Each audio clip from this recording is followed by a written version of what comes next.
कार्यक्रम के पुण्यार्जक हैं माता पिता श्रीमान रूपचंद जी जैन, श्रीमती कमला जैन, दिनेश जैन, रेखा जैन, दिवेश जैन, दिशा जैन, गंगवाल परिवार, प्रवासी मुंबई, निवासी ब्यावर।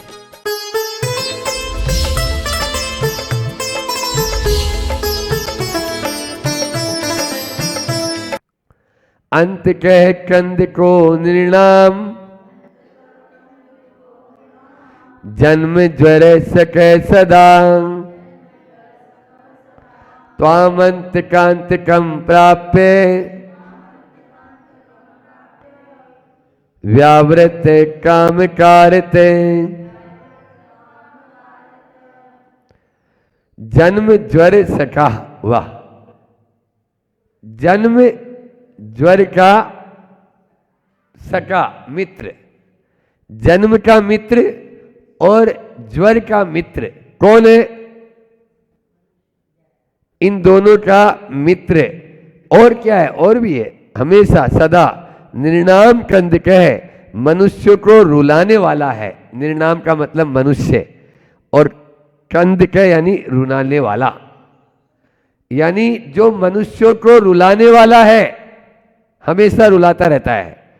और उसके मित्र कौन है? रिद्धि सिद्धि। हाँ, कौन मित्र है? जन्म और जरा, जन्म और ज्वर, ज्वर आ रहा है ना अभी, जन्म और जरा, वो कौन है? अंत कह है, अंत कह है यानी यम, यमराज, मरण। मरण का दोस्त कौन? जन्म। क्या बोला महाराज जी, आप क्या बोल रहे हो? हाउ, मरण का दोस्त कौन? मरण होगा तो क्या हो जाएगा? अब जन्म हो जाएगा तो क्या हो जाएगा? अरे जरा, बुढ़ापा आएगा, उसको ज्वर चढ़ेगा, और उसको क्या होगा? इनसे रुलाने वाला है, जन्म से और जरा से। मरेगा आदमी, जिएगा, मरेगा, जिएगा। अंत कह अंत कांतकम, यम का अंत करने वाले, त्वाम आपको प्राप्त प्राप्त कर, काम कारतः अपनी स्वच्छंद प्रवृत्ति से, व्यावृतः उपरत हो गया। हे प्रभु, आपने उस मरण को भी मरण कर दिया, आपने मरण का भी मरण कर दिया। कौन ने? प्रभु ने। हमने किया क्या? नहीं। अपन मरेंगे, उसके बाद में क्या होगा? फिर से जन्म हो जाएगा। लाइन में लगे हुए हैं, लेकिन ऐसी लाइन में अभी अंतिम लाइन नहीं आई ना, आएगी, आएगी। वह पुरुषार्थ अपन कर रहे हैं, लेकिन अभी तो अपन बीच में है। तो प्रभु आपने उस यमराज को भी एक बार जीत लिया है, क्योंकि मौत भी आपसे अब हार चुकी है। अब वह मृत्यु नहीं, अब तो आपका निर्वाण होने वाला है। आप निर्वाण को प्राप्त होंगे, और वो तभी होगा जब मोह, तृष्णा और काम पर विजय प्राप्त कर लेंगे। यहाँ पर उन तीनों की बात कही, मोह, तृष्णा और काम को नष्ट कर दिया, इसलिए अंत कह है। अंत कह यानी मृत्यु, मृत्यु पर भी आपने विजय प्राप्त कर ली है। इसके पद्यानुवाद में आचार्य श्री जी ने बहुत अच्छी बात कही है। सदा काल से काल जगत को रुला रहा था, सता रहा, जन्म रोग को मित्र बनाकर जीवन अपना बिता रहा। महाकाल विकराल किंतु प्रभु आपने विकल किया, कुटिल चाल को छोड़ काल ने सरल चाल में बदल दिया। कुटिल चाल को छोड़ काल ने सरल चाल में बदल दिया। अभी तो हमारी चाल कैसी है? बोलो, टेढ़ी मेढ़ी है, आराम से। हाँ, कहीं पे निगाहें, कहीं पे निशाना, देखता इधर है और जाता इधर है, करता कुछ है, बोलता कुछ है। मन में हो सो वचन उचरिए, यहाँ पे ऐसा नहीं। यहाँ पे तो ऐसा है, मन में कुछ और वचन में कुछ, सुबह कुछ और शाम को बोलो ना। अरे महाराज सुबह शाम तो छोड़ो, पत्नी के पास कुछ और बाहर वाली के उधर कुछ हो जाता है, वो गड़बड़ हो जाता है। हाँ, वो देखती है तुरंत तो बिल्कुल ऐसे बन जाएगा भीगी बिल्ली की तरह, और थोड़ा सा इधर उधर हुआ फिर वापस वही। तो ये होता ही है, संसार का यही नतीजा हो रहा है कि वह दो, आप लोग उसको तो बैरूपिया बोलते हो, आपके यहाँ पर जो वो आता था ना, वो रूप बदल कर, आप खुद बैरूपिया नहीं है, आपका असली रूप दूसरा है, और नकली रूप अभी आपके सामने बैठे हुए हैं सब। ये कौन सा रूप है, असली या नकली? नकली, हे भगवान। हाँ, और अपनी दरबार के अंदर झांक के देखना कि अपन क्या है। अभी भी आपका ध्यान और कहीं होगा। वो अपन चलेंगे ना यहाँ से, तो क्या करेंगे, आज शाम को परवल की सब्जी बनाएंगे, बोलो ना। हाँ, बना ली, बहुत बढ़िया। कुटिल चाल, ध्यान से ध्यान दे लेना। आचार्य भगवान ने बहुत अच्छा कि सांप होता है, वो सांप पूरे संसार में कितना भी टेढ़ा मेढ़ा चले, लेकिन जब बिल में घुसता है, बोलो प्रशांत भाई, हाँ, उसको सीधा होना ही पड़ेगा। मोक्ष मार्ग के यदि बिल में हमको अंदर प्रवेश करना है, तो अपनी इस कुटिल चाल को छोड़कर हमको भी सीधी चाल अपनी करनी होगी, तभी हमको लिए वो दरवाजा खुल सकता है।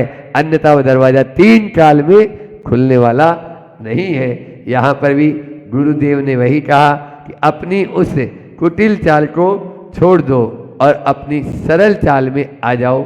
सरलता ही हमको पार लगा सकती है। लेकिन क्या करें, आज मायाचारी ऐसी हो गई कि बस यह ऊपर से कुछ। अच्छा ये बताओ, आपको इतना सुंदर शरीर मिला, सुन रही हो नहीं सुन रही हो? खेड़ी गाँव में, खेड़ी गाँव के, हाँ, इतना अच्छा सुंदर आपको यानी सब कुछ मिला, फिर ये जो लिपस्टिक लगाते हैं, तो ये मायाचारी है या नहीं है? बोलो। देखो, आपको जो चीज जैसी मिली, प्रकृति ने हर चीज, देखो आंखों की पुतलियां अलग बनाई, काला बनाया, यहाँ पर भी आपको होठ अलग बनाए, नाखूनों पे भी आपको अलग अलग देखो कलर दिया। ओनली जब सारी चीज प्रकृति से मिली है, फिर उसके बाद में आदमी बालों को काला कर लेता है, नीला कर लेता है, पीला कर लेता है, नाखूनों को भी काला पीला नीला कर लेता है। कभी सोचा कि ये क्या क्या होता है इससे? ये मायाचारी है ही। जितनी जितनी मायाचारी करेंगे, उतना उतना आप त्रियंच गति में जाएंगे। माया तिर्यज्ञोनस्य, आचार्य उमा साई महाराज कहते हैं, चाहे आप हो, चाहे हम हो, चाहे कोई भी हो, जो मायाचारी करेगा वो मायाचारी कर ही रहे पूरा हर चीज में। जो चीज जैसी है उसको वैसा बता नहीं रहे। भूसा वेसा युध त्यागी, विद्या दम दया परम, रूपमेव तवाचष्टे, धीर दोष विनिग्रहम। लो, इसमें आ ही गया जो अभी मैं बात बोल रहा था कि आपने अपनी उस मायाचारी को कैसे दूर किया। तो वो यहाँ पर आचार्य भगवान ने बहुत अच्छे शब्दों में बताया कि भूसा वेसा वेसा युद्ध त्यागी, आयुध निकलेगा, वेश आयुध त्यागी। मतलब हे अरनाथ जिनेन्द्र, आप धीर वीर हो, आपने आभूषण और वेशभूषा बोलते हैं ना, ये भूसा वो नहीं है, गाय भैंस वाला भूसा नहीं, भूसा आभूषण, आभूषण में भूसा है ना, भूसा। तो आभूषण और वेश आदि को पहनने के योग्य जो वस्त्र आदि हैं, और क्या आयुध यानी शस्त्र, शस्त्र का त्याग करने वाला, तथा विद्या दम दया परम, ज्ञान इंद्रिय दमन और दया में तत्पर। विद्या यानी ज्ञान, दम इंद्रिय, दया दमन किया, दया परम, दया में तत्पर होकर, मतलब आपने अपने ज्ञान के द्वारा इंद्रियों का दमन किया और दमन दया में तत्पर हो गए, तब आपका रूप में रूप ही दोष विनिचयम रागादि दोषों के अभाव को आचष्टे कहता है। अर्थात यहाँ पर आचार्य समंतभद्र स्वामी कहना चाहते हैं कि हे भगवान, आपने वही ज्ञान रूपी जो आपके पास में शस्त्र है, उस ज्ञान रूपी शस्त्र के द्वारा इंद्रियों का दमन कर दिया और दया में आप तत्पर हो गए। दीक्षा, दीक्षा क्या बोल रहा है? 4 शब्द हैं इसमें, द ई छ, इसमें स और क और से, ठीक है, 2 शब्द हो गए। तो ये हो गया। अब इसका क्या अर्थ हुआ? तो ई यानी इंद्रिय, इंद्रियों का दमन, और क और से षट्रोन वाला, तो कसायों का समन, इसको बोलते हैं दीक्षा। इंद्रियों का दमन हो जाए और कसायों का समन हो जाए, यही तो दीक्षा है।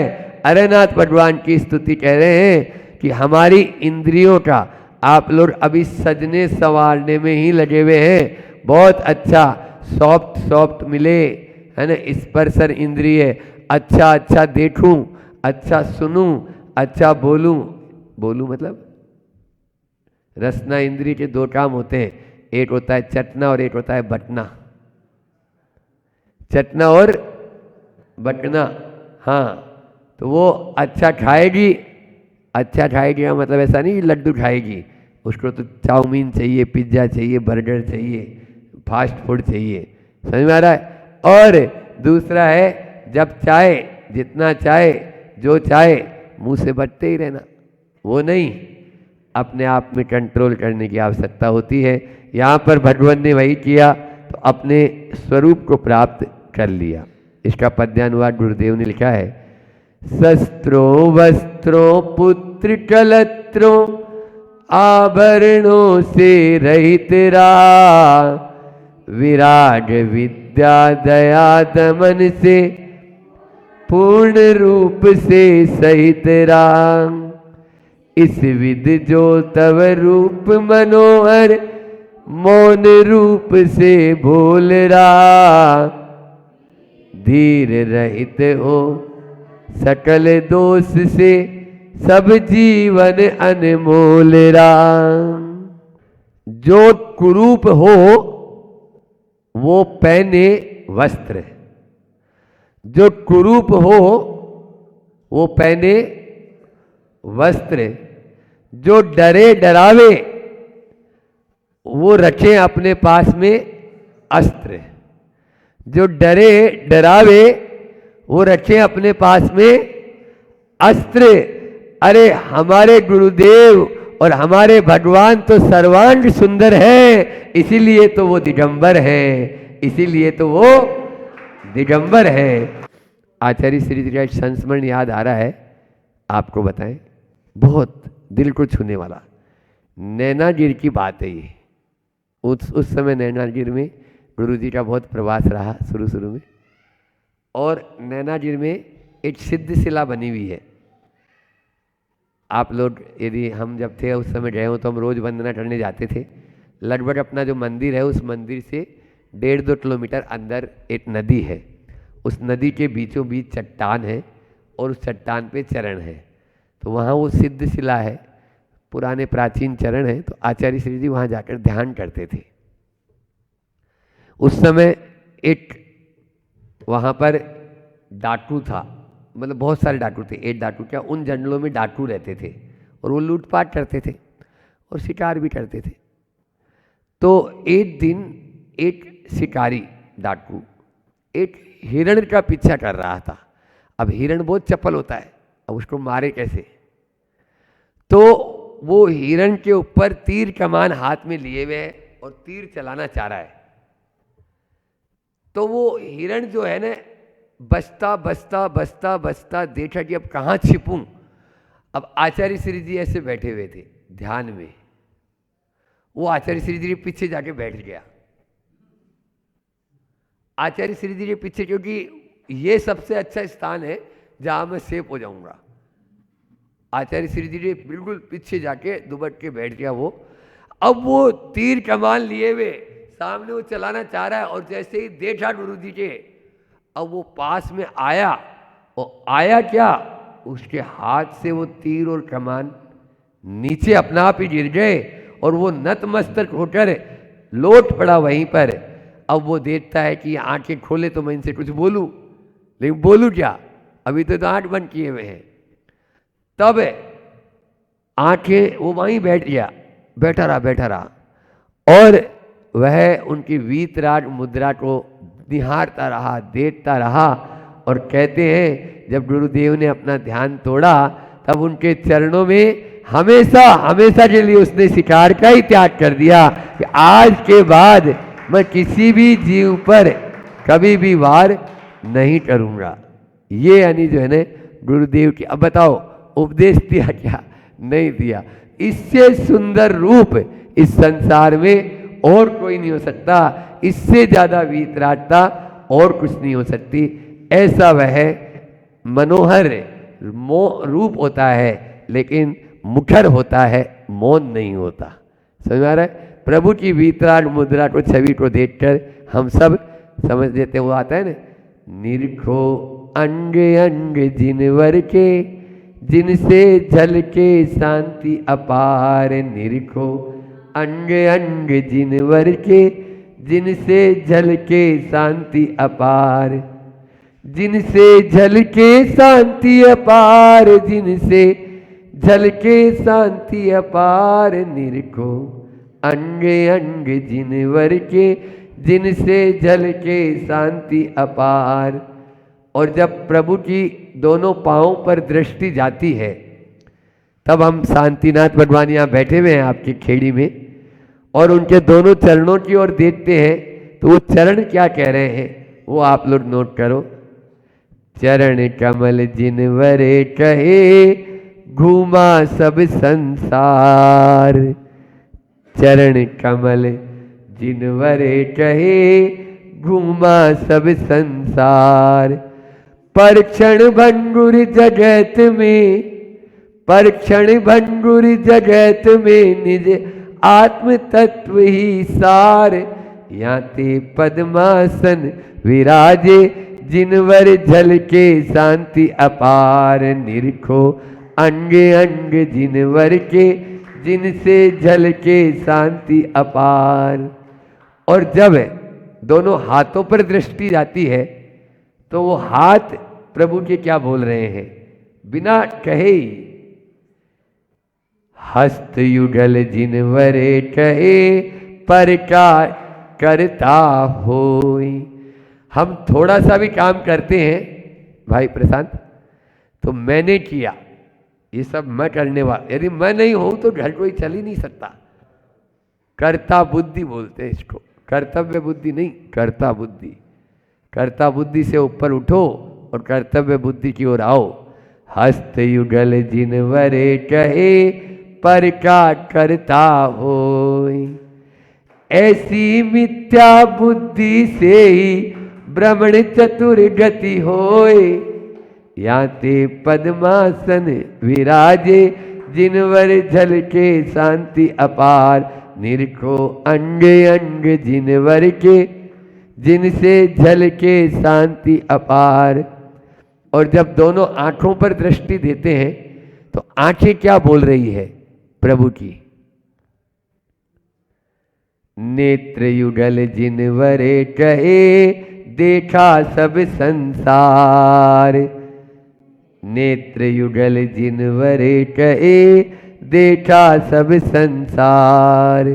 परक्षण भंगुर जगत में, निज आत्म तत्व ही सार। और प्रभु कैसे विराजमान होते हैं। याते नासा दृष्टि विराजे, जिनवर झलके शांति अपार। याते नासा दृष्टि विराजे, जिनवर झलके शांति अपार। निरखो अंग अंग जिनवर के, जिनसे झलके शांति अपार। इस प्रकार से यहाँ पर प्रभु ने या प्रभु के उन सारे वस्त्र आभूषण आदि का त्याग कर दिया और त्याग करके वो वीतराग मुद्रा को प्राप्त हो गए। उस वीतराग मुद्रा को देखकर हम भी अपने उस जो मिथ्या ज्ञान है उसको सम्यक ज्ञान में बदल लेते हैं और जो अदया का भाव है उसमें दया ले आते हैं, क्योंकि सच्चा रूप तो यही है। इस रूप को देखने के बाद अन्य किसी रूप को देखने की इच्छा होती ही नहीं, होनी भी नहीं चाहिए। ऐसी ही भावना के साथ में गुरुदेव ने बहुत अच्छा एक हाइकू आचार्य श्री जी ने लिया कि अभी तृष्णा की बात चल रही थी और उस तृष्णा की बात पर गुरुदेव ने कहा है कि आती छाती पे, 5 अक्षर हो गए, सुबह भी दिया था हमने हाइकू। आती छाती पे, जाती कमर पे, जाती कमर पे, सो दौलत होती, सो दौलत होती। नहीं समझ में आया?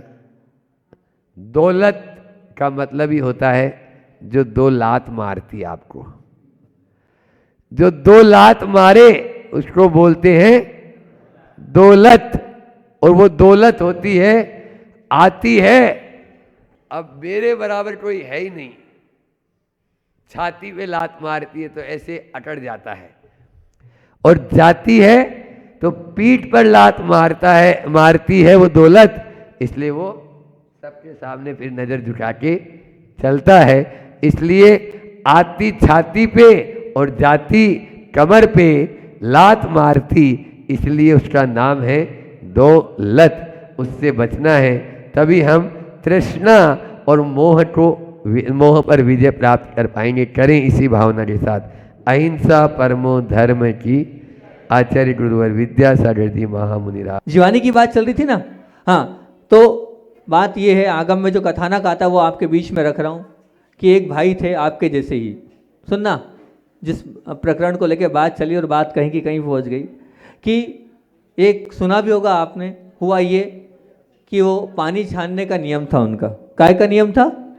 वो ध्यान से सुनो, आगम का कथानक, पानी छानने का नियम था। अब हुआ ये, पानी छाना, और पानी छानने के बाद पानी का जीवानी है, पानी की जो जीवानी है वो जीवानी मतलब जो पानी छानने के बाद जीवानी होती है उसको रखते हैं।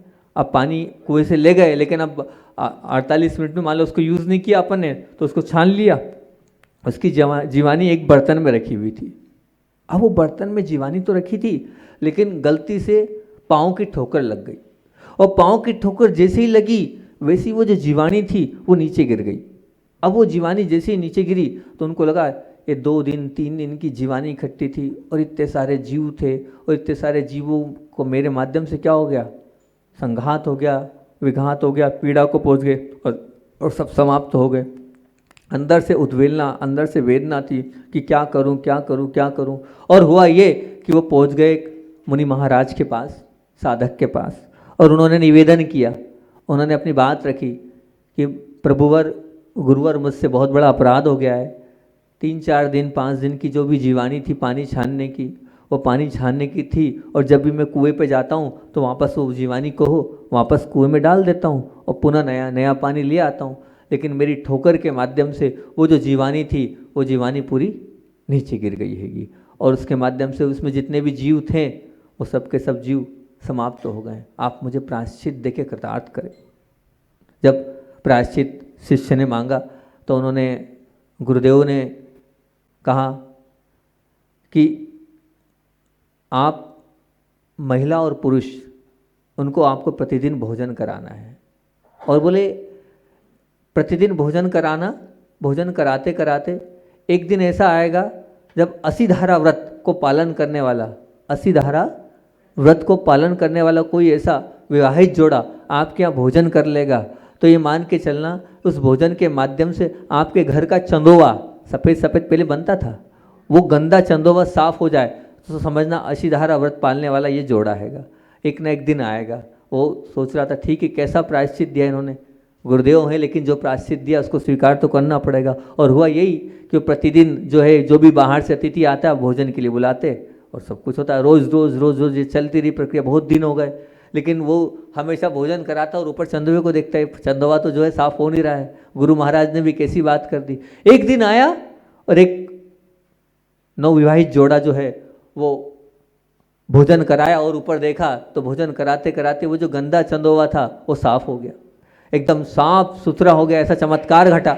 तो बड़ा आश्चर्यचकित हुआ कि गुरु के वचन मिथ्या नहीं होते हैं। अब उन्होंने पूछ लिया, आप कौन सा व्रत पालन करते हैं, आप कौन सा व्रत पालन करते हैं। तो अब वो व्रत बता नहीं रहे थे, संकोच कर रहे थे। जब वो नहीं माने तो मजबूरी में उन्होंने बताना पड़ा। बोले ऐसा है, कोई ज़्यादा विशेष कोई नियम वियम नहीं है हमारा हुआ ये था कि विवाह के पूर्व मैंने कृष्ण पक्ष का ब्रह्मचर्य व्रत लिया था और मेरी जो धर्मपत्नी है उन्होंने शुक्ल पक्ष का व्रत लिया था। बोले मेरा कृष्ण कथा, इनका शुक्ल कथा, दोनों का ब्रह्मचर्य व्रत है। अब दोनों का जब ब्रह्मचर्य व्रत है तो फिर बाद में हमने सोचा कि अब हमारा संबंध तो न कृष्ण पक्ष और शुक्ल पक्ष तो दो ही होते हैं, तो तब से हम विवाह के बाद भाई बहन जैसा रहते हैं। हमारा आपस का जो संबंध है वो भाई बहन जैसा रहते, तो पति पत्नी के रूप में है, लेकिन भाई बहन जैसा रहते हैं। ऐसा ये 80 धारा व्रत कहलाता है। 80 मतलब तलवार की धार पर चलने जैसा व्रत है ये, कि मतलब विवाहित होने के पश्चात 9 जोड़ा, नया जोड़ा, लेकिन उसके बाद भी ब्रह्मचर्य व्रत से जो पालन करता है वो कहलाता 80 धारा व्रत, जिसको भोजन कराने से वो चंदवा भी क्या हो गया, निर्मल हो गया। वो जो सज्जन थे उनने कहा चलो मेरे पाप धुल गए, ऐसे व्यक्ति को भोजन हमने करा दिया, मेरे अंदर का जितना भी मैंने किया था पाप वो धुल गया है। वो 80 धारा व्रत कहलाता है। जो 80 धारा व्रत तो ठीक है, आप वो नहीं पाल सकते हो, लेकिन इतना तो पाल सकते हो कि मैं सिर्फ अपनी पत्नी, मैं अपने पति के अलावा कहीं भी किसी भी तरह से पिता और भाई की तरह और माँ और बहन की तरह ही अपनी दृष्टि को और अपने मन को रखूँगा, तो बहुत अच्छी बात है। वो ऐसी धारा से कम नहीं कहलाएगा, ये मान के चलना। तब वो व्रत भी आप करेंगे तो आपके जीवन का कल्याण होगा, आपके जीवन की उत्कृष्टता आती ही चली जाएगी, ये भावना है। अब समय अपना नहीं बचा है, बाकी तो आगे बात करनी थी, लेकिन इस 80 धारा व्रत के माध्यम से 2 बात आज निकल गई। बात थी जीवानी की, तो आज आप लोगों ने 20-25 नाम हो गए। वो जो नियम लिया है उसको बहुत अच्छे से आस्था से श्रद्धा के साथ पालना। आज का प्रवचन तो मैं कह रहा हूँ ज़्यादा सार्थक है, भले कुछ सुना, लेकिन आपने बहुत नियम लेकर अपने जीवन को ऊंचा उठा लिया। समय जरूर लगा लेकिन काम तो हमारा हो गया। आचार्य भगवान का संस्मरण सुनाकर अपनी बात को विराम दूंगा कि अपनी चर्चा चल रही गुरुदेव की दीक्षा की, और ले दे के कितने ही मनाही करने के बाद भी आचार्य ज्ञान सागर जी नहीं माने, और आचार्य ज्ञान सागर जी दीक्षा के लिए तैयार हुए। जब दीक्षा के लिए तैयार हुए तो सरसेठ भागचंद जी सोनी उस दीक्षा के उस माहौल में, जब दीक्षा चल रही थी, उनको उद्बोधन के लिए बुलाया। और जब सरसेठ भागचंद जी सोनी को बुलाया तो उन्होंने सबसे पहले आचार्य ज्ञान सागर जी महाराज जी की जय बोली, और उन्होंने अपना उद्बोधन प्रारंभ किया कि इस युवा अवस्था में भी पंचेंद्रियों के विषय में, इस चकाचौंध में, ये जो नव युवा दीक्षा ले रहा है, ये दिगंबर साधु बन रहा है, ये वास्तविकता में इस पंचम काल का मेरिकल है, पंचम काल का जादू है कि क्या इन्होंने आत्मा के प्रति इनकी क्या अगाढ़ श्रद्धा है। और फिर उन्होंने ये कहा कि सब लोगों का विरोध था, पर ज्ञान सागर जी महाराज जी के अंदर का जो भाव था, उनके अंदर की भावना के अनुरूप कार्य हो रहा है। और जब समाज पीछे पड़ी थी, तो पूरी समाज जब मेरे पास आई थी, तो मैंने जो आचार्य मतलब मुनिवर विद्यासागर जी की किस प्रकार से परीक्षा करी, तो उन्होंने 9 बातों से परीक्षा करी और बोले पूरे 8 दिन लिए। 8 दिन तक मैं नहीं, मेरे साथ में और बहुत सारे लोगों को मैंने लगा रखा था। बोले उनकी अलग अलग प्रकार से मैंने परीक्षा करी। सबसे पहले तो मैंने परीक्षा उनकी ये करी कि भोजन कैसे लेते हैं, पूरा ऑब्जर्व किया उनका। वो दूसरे नंबर पे वे सामायिक किस प्रकार से करते हैं, वे कितना सोते हैं, तीसरे नंबर वो कितना पढ़ते हैं, चौथे नंबर पर वो लौकिक जनों से उनका कितना संपर्क है, 5वें नंबर। 6वें नंबर पर गुरु के प्रति उनका कितना समर्पण है, और फिर 7वें नंबर वो धर्म को कितना ज्ञान रखते, कितना जानते हैं। 8वां वैराग्य उनका कितना, क्या क्या उनने त्यागा है, आदि प्रकार से मैंने स्वयं ने और बहुत सारे लोगों को लगाकर ये परीक्षा करी थी। और इस परीक्षा में मैं ये मानता हूँ 100 में से 100 अंक उनने प्राप्त किए, 100 में से 100 अंक उन्होंने प्राप्त किए। और ये जो दीक्षा और ये वीतरागता और वैराग्य से ओतप्रोत दीक्षा है, क्योंकि आचार्य कुंद के जो बात आचार्य कुंद ने कही है उसको ये करके दिखाएंगे। और फिर उन्होंने अंत में ये जो बात बोली वो बात बोली तो ऐसी तालियां बज गई। बोले आप सबको मैं भागशन सोनी, ऐसा नाम से बोला, मैं भागशन सोनी, मैं जवाबदारी लेता हूँ कि किसी प्रकार की कोई शिकायत इन मुनिवर के माध्यम से आपको नहीं मिलेगी, इसकी जवाबदारी मैं लेता हूँ। जैसे ये सब बोला तालियों की गड़गड़ाहट बज गई। और आप देख रहे हैं कि उनकी जो उन्होंने जो कहा था कि मैं लेता हूँ, तो आप सब देख रहे हैं वो उत्कर्षचर्या का पालन आचार्य भगवान पाल रहे हैं। ऐसी उत्कर्षचर्या हम भी पाले। इसी भावना से बोलिए आचार्य भगवान विद्यासागर जी महामुनि राज की। बात चल रही है भगवान बनने की और भगवान के बाजू में बैठने की, वो तीर्थंकर बनने की आत्मकला हमारे अंदर आना चाहिए। वो हैसियत भगवान बनने की वो हमारे अंदर आना चाहिए और उसका मंगलाचरण है। तीर्थंकर बनना है तो हिंसा का तांडव हटाना होगा। तीर्थंकर बनना है तो झूठ का वमन करना होगा। तीर्थंकर बनना है तो चोरी का दामन छोड़ना होगा। तीर्थंकर बनना है तो कुशील का जाल तोड़ना होगा। तीर्थंकर बनना है तो परिग्रह का आग्रह छोड़ना होगा। तीर्थंकर बनना है तो जीवन को निर्दोष बनाना होगा। और तीर्थंकर बनना है तो सप्तशील की ओर मुड़ना होगा। और तीर्थंकर बनना है तो अष्ट प्रवचन मातृकाओं की ओर झुकना होगा। इस पर चर्चा चल रही है। और चर्चा चल रही है कुशील का जाल तोड़ना होगा, उससे बात चल रही है। कल आप लोगों को मैंने एक महामंत्र दिया था कि अपने आप को संयमित रखने के लिए, अपने आप को अपने अंदर स्थिर करने के लिए हमें क्या करना है। तो मंत्र क्या दिया था? नमो घोर गुण बम्बयारिणम। विशेष करके वो बालिकाएं जो बाहर पढ़ती है उनके लिए विशेष मंत्र था, ताकि वो अपने आप को संयमित रख सकें, ताकि वो अपने चारित्र को निर्मल रख सकें। जब भी परिणाम अपने खराब होते हैं, इन मंत्रों को ध्यान करने के माध्यम से, ये वो घोर मंत्र है जो ब्रह्मचर्य धारक महामुनि राज रिद्धि सिद्धिधारी मुनिराज को मंत्र आपको कल मैंने दिया था। और कल मैंने आपको वो आगम की कथानक सुनाई थी, असीधारा व्रत। वो असीधारा व्रत जिसमें जीवानी को लेकर विकल्प हो गया कि जीवानी गिर गई, उसके प्रायश्चित के लिए वो मैंने आपको असीधारा व्रत शुक्ल पक्ष और कष्ट पक्ष की ब्रह्मचर्य की बात बताई थी। लेकिन बात कहीं और चली गई थी, बात शुद्ध भोजन पे चली गई थी। तो शुद्ध भोजन पर बात चली गई थी। तो कल हुकुम चंद जी बोले महाराज बहुत अच्छा रहा, कम से कम जो है शुद्ध भोजन वाले तैयार तो हुए। बोले हमारे माथे पर साल आ जाता है कोई, अगर मान लो कोई त्यागी वृत्ति साधु परमेष्ठी आता है तो। मैंने कहा ये एक बहुत अच्छी देन है, अगर समाज अगर तैयार हो जाती है तो बहुत अच्छी बात है। महाराज जी भी सुबह बोल रहे थे क्लास में, संधान सागर जी भी बोले इसमें एक चीज़ अगर और हो जाए तो बहुत अच्छी बात हो जाए। मैंने हाँ क्या और हो जाए? तो बोले कम से कम एक एक तारीख फिक्स हो जाए, ताकि मान लो एक भले 4 दिन में चाहे आप एक तारीख फिक्स कर लें, बाकी 3 दिन ऑप्शनल आपके रहे हैं। ऐसे 60 नाम भी तैयार हो जाएं, 2-2 तारीख तैयार हो जाए तो एक दिन में 2 लोगों के यहाँ शुद्ध भोजन बनेगा। उसकी एक बोर्ड पर पहले से ही तारीख फिक्स हो जाए, ताकि कुछ नहीं तो कम से कम उसका शुद्ध भोजन तो मिल ही जाएगा। इतना फिक्स हो जाए। आपको हम बताएं, जब हम घर में थे तो ब्रह्मचारी संदीप भैया बीना वाले हैं, वो आए शिविर लेने, प्राकत का शिविर उन्होंने लिया। और उन्होंने लेने के बाद जो है 40 घर की समाज थी। उस 40 घर में पूरे 40, एक भी घर बचा नहीं, पूरे 40 के 40 घर में उन्होंने 35 घर में 35 लगभग नाम आए थे उस वक्त। तो 35 के 35 नाम उनने लिए। हर घर की एक डेट दे दी, 1 तारीख, 2 तारीख, 3 तारीख, 4 तारीख, 5 तारीख इनके यहाँ शुद्ध भोजन बनेगा। और बोर्ड पर नाम लिखा जाता था। और एक महिला जो थी उनको पूरा उसका वो अधिकार दे दिया था कि आपको और हिंट करना है थोड़े बहुत समय। अब हुआ ये कि हम गुरुदेव के पास जब जाते थे तो 4-5 महीने 6 महीने गुरुदेव के पास रहते थे, चतुर्मास में, जब तक हमारा अध्ययन चला। और बाद में हम आते थे अपने यहाँ घर पर। जब घर पर आते थे तो होता यही था कि हाँ एक भी दिन हमें अपने घर में भोजन करना ही नहीं पड़ता, क्योंकि वो पहले से ही बुला देते। तो माँ और पिताजी का झगड़ा इसी बात में होता था, आते हमारे यहाँ हो और भोजन, रहते हमारे यहाँ हो और भोजन आप करते ही नहीं हो, ये नहीं चलेगा। वो मना कर देते कि नहीं आएगा। लेकिन हम तो कहीं रुकते नहीं थे, हम तो जहाँ जो बुलाता था प्रतिदिन अपने घर में 1 महीने में 1 ही दिन भोजन, मात्र 1 ही दिन भोजन होता था बस।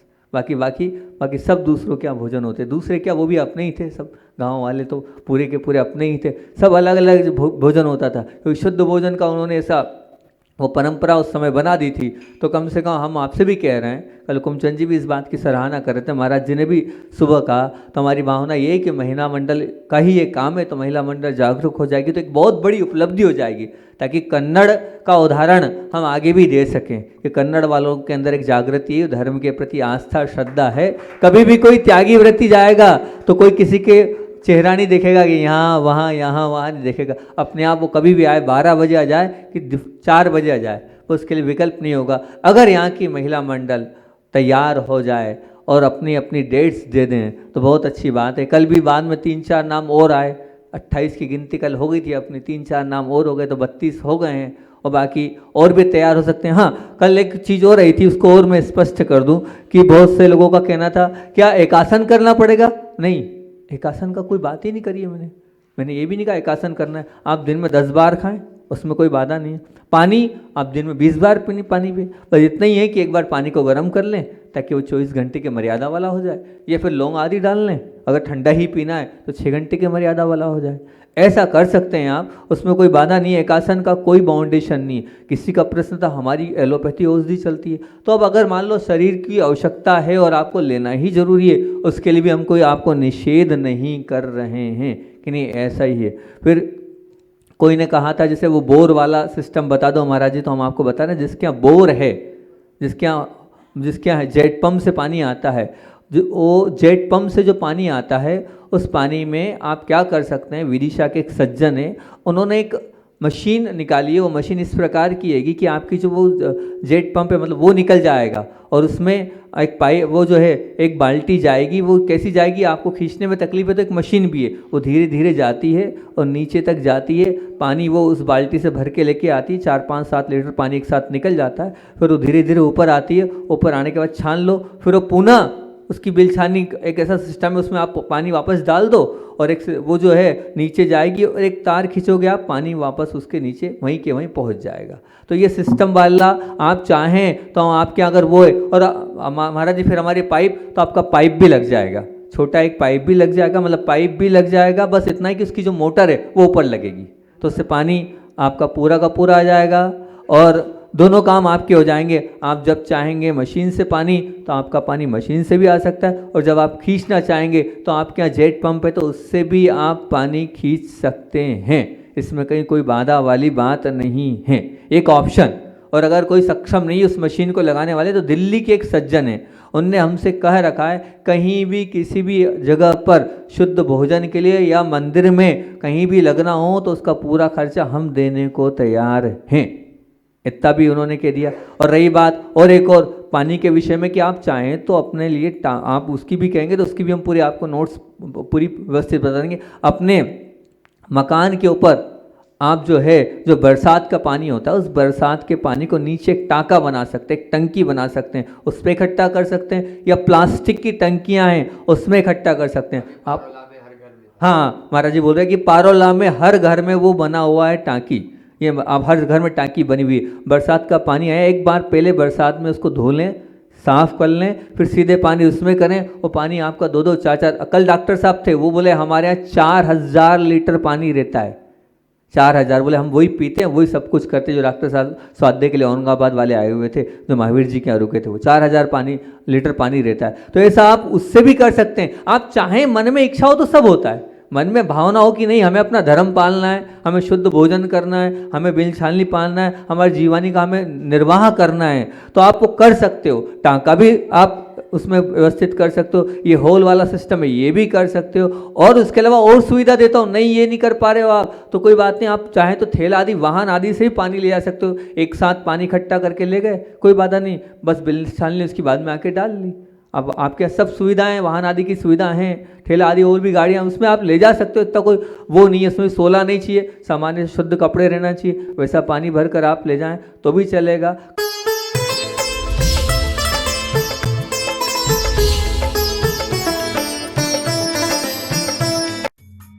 इस कार्यक्रम के पुण्यार्जक थे माता पिता श्रीमान रूपचंद जी जैन, श्रीमती कमला जैन, दिनेश जैन, रेखा जैन, दिवेश जैन, दिशा जैन, गंगवाल परिवार, प्रवासी मुंबई, निवासी ब्यावर।